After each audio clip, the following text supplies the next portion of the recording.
देखा।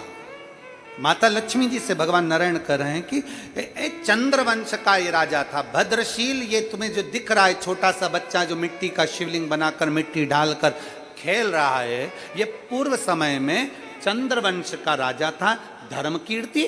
और चंद्रवंश का राजा धर्मकीर्ति अपने राज्य को सही से निर्वाह करता था। कुछ दोस्त बेकार मिल गए, कुछ मित्र बेकार मिल गए, कुछ मित्र। और फिर निवेदन करेंगे, मित्रता को धन के बल पर ना तोला जाए। सुदामा जी के मित्र थे भगवान कृष्ण। दरवाजे पर गए, दरवाजे पर जाने पर सुदामा जी के मित्र हैं भगवान कृष्ण। दरवाजे पर गए, वापिस लौट कर जा रहे थे तो जो अच्छे कपड़े भी पहने थे भगवान कृष्ण ने वो वापिस ले लिए। भगवान कृष्ण ने कहा, सुदामा तुम ये अच्छे कपड़े पहनकर अपने गांव मत जाओ, जो कपड़े मैंने दिए हैं वो उतार कर जाओ। जैसे कपड़े पहनकर आए थे वैसे की वैसे ही जाओ। मित्र वो नहीं है जो तुम्हें धन दे, मित्र वो नहीं है जो तुम्हें संपदा दे।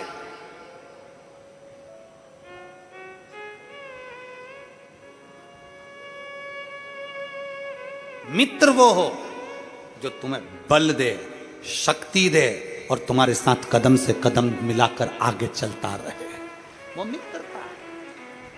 हमने आज के जमाने में हर चीज को धन से तोल लिया। मेरी मम्मी ने मुझे कुछ नहीं दिया, मेरे पापा ने कुछ नहीं दिया, मेरी बड़ी बहन को सब कुछ दिया, मुझे कुछ नहीं दिया, मेरे नाना जी ने मुझे कुछ नहीं दिया, मेरे दादाजी ने कुछ नहीं दिया। बहुएं के देती है, हमारी तेरी दादी तुझे कुछ नहीं देती, और हमारी बहन ननंद के बच्चे को सब कुछ दे देती है? हमने धन से सबको तोल लिया। दादी ने नहीं दिया, दादा ने नहीं दिया, पिताजी ने नहीं दिया, माताजी ने नहीं दिया, काका जी ने नहीं दिया। मेरे बच्चे का जन्मदिन था, उसके चाचा ने कुछ नहीं दिया। मेरे बच्चे का जन्मदिन था, उसके ताऊ ने कुछ नहीं दिया, उसने कुछ नहीं दिया। हमने केवल आज के जमाने को धन से तोल रखा है। उसने ये नहीं दिया, उसने वो नहीं दिया, बल्कि हमारे भीतर आना चाहिए,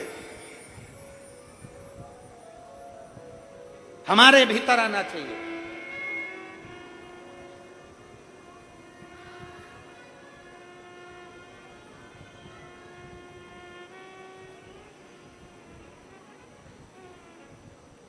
एक कितना सुंदर चरित्र है। एक लड़का एक बहुत महंगी 1 करोड़ की गाड़ी देख रहा था। गाड़ी खड़ी थी रोड पर, बच्चा देख रहा था। गाड़ी का मालिक देख रहा है कि बच्चे ने गाड़ी को हाथ लगाया, गाड़ी के ऊपर उसने हाथ लगाया, कांच को छुआ। गाड़ी का मालिक नीचे उतरा, उसने अपनी गाड़ी में उस बच्चे को बिठा लिया, अपनी गाड़ी में उस बच्चे को बिठाया। और गाड़ी में बच्चे को बिठाया और थोड़ी दूर ड्राइव करा। ड्राइव करते करते गाड़ी का मालिक बच्चे से बोला, गाड़ी कैसी लगी? बच्चा बोला, बहुत सुंदर गाड़ी है और बहुत महंगी है। सेठ कितने की गाड़ी है? सेठ जी बोले, 1.25 करोड़ की गाड़ी है। अच्छा, हाँ। 1.25 करोड़ की? हाँ। और मेरे भाई ने मुझे गिफ्ट दी है, मेरे भाई ने मुझे गिफ्ट दी है। अच्छा सेठ, बहुत अच्छी गाड़ी है, बहुत जोरदार गाड़ी है। बच्चे को देखकर सेठ जी ने कहा, तुम्हारे मन में आ रहा होगा ऐसी गाड़ी तुम भी लो, तुम्हारे मन में आ रहा होगा कि एक गाड़ी मेरी भी हो, तुम्हारे मन में आ रहा होगा कि मेरे पास भी गाड़ी हो। बच्चा बोला, हाँ सेठ जी, मन में तो आ रहा है गाड़ी हो, पर मन में ये नहीं आ रहा कि मुझे गाड़ी मिले। मन में ये आ रहा है कि हे भोलेनाथ, मुझे इतना धन देना कि मैं भी अपने भाई को 1.25 करोड़ की गाड़ी गिफ्ट कर सकूं। गाड़ी लेने की तमन्ना नहीं, गाड़ी देने की तमन्ना हो।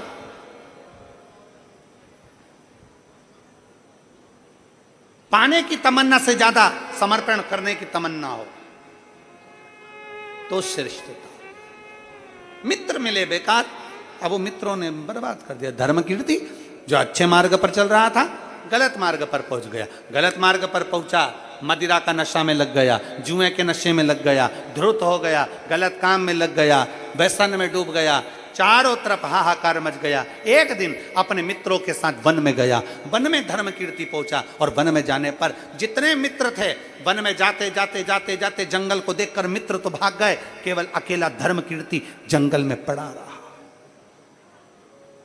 अकेला धर्म कीर्ति जंगल में पड़ा रहा।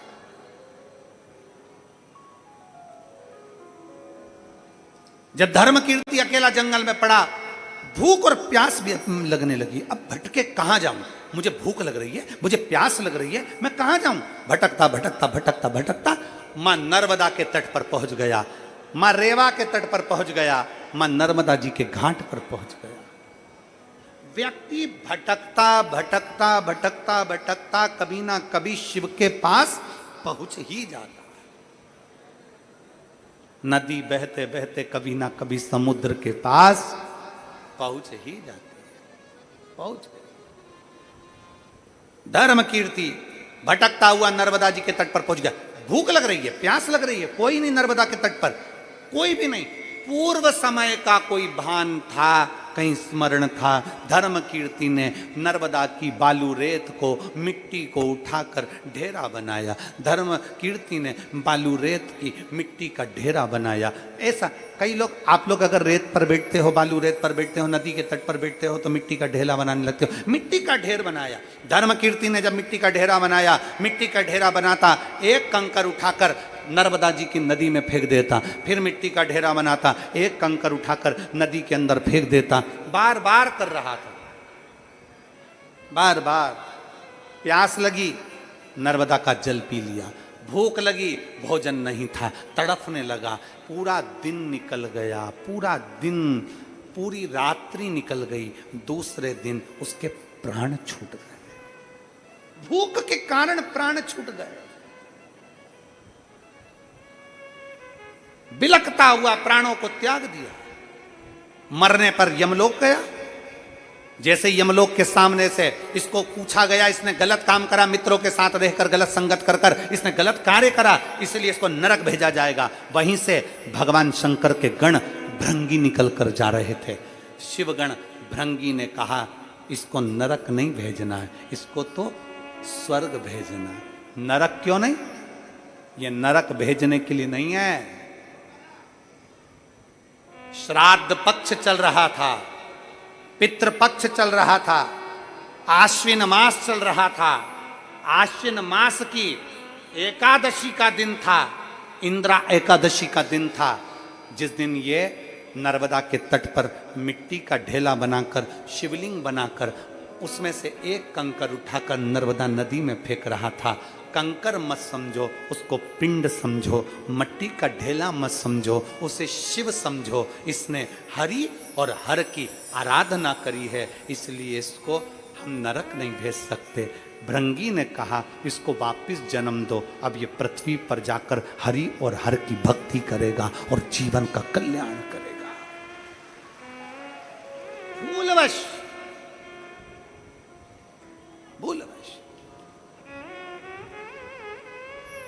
भक्ति करेगा, भरोसे के साथ भगवान शिव की अविरल भक्ति को धारण करेगा। करो।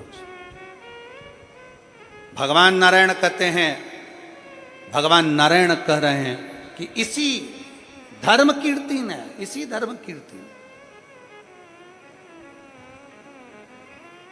भगवान नारायण कह रहे हैं इसी धर्म कीर्ति ने, इसी धर्म। कितना महत्व है। आज अश्विन मास की एकादशी है, इंद्रा एकादशी। कहते हैं भूल से धर्म कीर्ति ने बालू का शिवलिंग बना लिया था, मट्टी का ढेरा बना लिया था, एक कंकर उठाकर नर्मदा जी के जल में फेंक दिया था, तो पिंड का भाव उत्पन्न हो गया था। और शिवलिंग नहीं बनाया था, मिट्टी का ढेरा बनाया था, तो शिवलिंग के रूप में प्रागट्यता हो गई थी और उसको यम की केस से छूटना पड़ा था। जरा विचार करिएगा, आज इंद्रा एकादशी के दिन आप और हम बैठकर शिव महापुराण की कथा श्रवण कर रहे हैं। हमारे हाथों से कुछ दान हो ना हो, पुण्य हो ना हो, कानों से अगर कथा सुन ली तो हमारे जीवन का कृतार्थता उत्पन्न। आज वो इंद्रा एकादशी है।